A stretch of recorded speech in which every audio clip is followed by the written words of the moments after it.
We won't spend much time on learning how to format your controls in the reports because it's the same as formatting the controls as you watch in the training video on forms. However, we'll cover over some of the basics. Let me right click and left click and go to the design view on this report. And you can see down on the bottom here in the page footer, at the footer of every page, we've got the equals now function. I don't know if you can see that, but I can come up here and click on the property sheet after I clicked on it.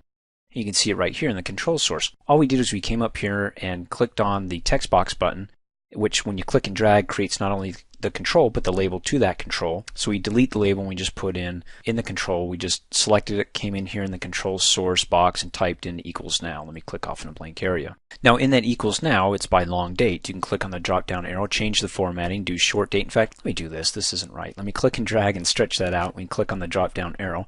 Let me do it some more here. Let me really stretch that out because when I click and drop it, you can see that the medium date, short date, you can actually have the time in there as well. How about if we just do the short date? Also, when you want to change some of the formattings of the control, let me click and drag this back so I can see part of it up here. Now let's do another control. How about the amortized control box here? Right now it's in currency and it includes the last two decimal places. What if I don't care about pennies or cents? Maybe it's just dollars and I want to be able to focus on the dollar amount. By selecting this control box, again, I can come back in here and change the formatting of it and say, look, instead of automatic decimal places, click the arrow and say I want 0 decimal places. Close the property sheet. Be sure to save my work. Click on the view button. And let's take a look. Now we're just dealing in dollars with no decimal places here, rounding it either up or down here, depending if it's closer to $567 versus $566, and then scrolling all the way down to the bottom. Of course, we changed this from the long date to the short date, so now it doesn't include Wednesday, October 29th, 2008. Now it just says 10/29/2008.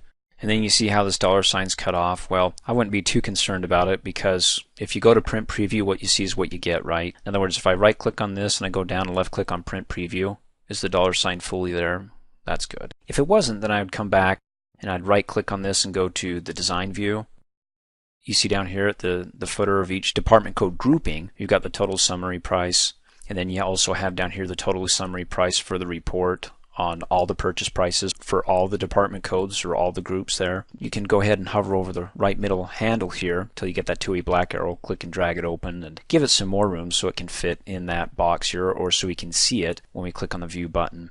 And we scroll down to the bottom and now we can see the dollar sign in the report view, but it was already showing in the print preview, so at least in the report view now we can feel comfortable and say, ooh, this looks nice with that dollar sign. But like I said, in print preview, what you see is what you get, so it doesn't really matter if we stretch that open as long as we can print it off and we can see it, unless this is something that we want to look at on a daily basis and it bugs us.